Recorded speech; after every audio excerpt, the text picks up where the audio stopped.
Hey guys, Vicky here. And the fifth book that I read in 2014 is Meditation: Achieving Inner Peace and Tranquility in Your Life. It's also by Weiss. And it's a small book, so it's a fast read. I got a lot out of this book. My intention was to meditate more this year. I can't say I've meditated as much as I would like to, but I felt like I haven't in certain areas or certain ways. But the one thing that explains in this book is not just the technique of how. Like, again, I talk about how technique is not always just the way to do things. Like, when it comes to success, it's always like thinking is number one. 99% is thinking, 1% is how. But how else will you do the how if you don't have that thinking?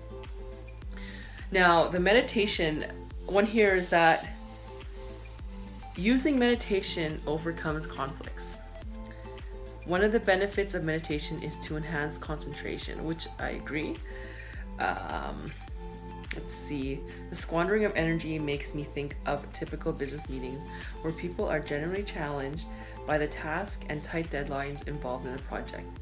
And yet, they can only think to bring up more difficulties by listing all the things to be done in the future. The pessimistic in the group hints a horrifying scene. No way, we won't make it. It's all too much.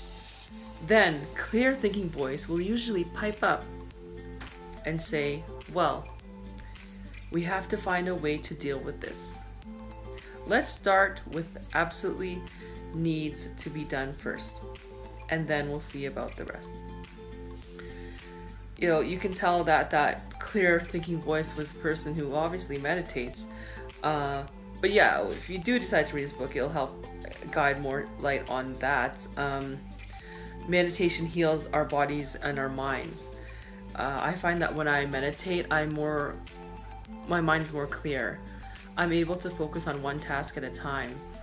And it's even helped me lose weight, especially with visualization. I feel like visualization is a part of meditating for myself personally, and that visualizing the body that I want. And I still have ways to go, but I'm still on my way, striving there. Use meditation as an initiation to spiritual development. Having more intuition and listening to yourself more. Being more calm in situations that you feel that you would take things out of proportion. So, if you want to learn to meditate more, I definitely highly suggest this book. Or even if you meditate, this is a great book.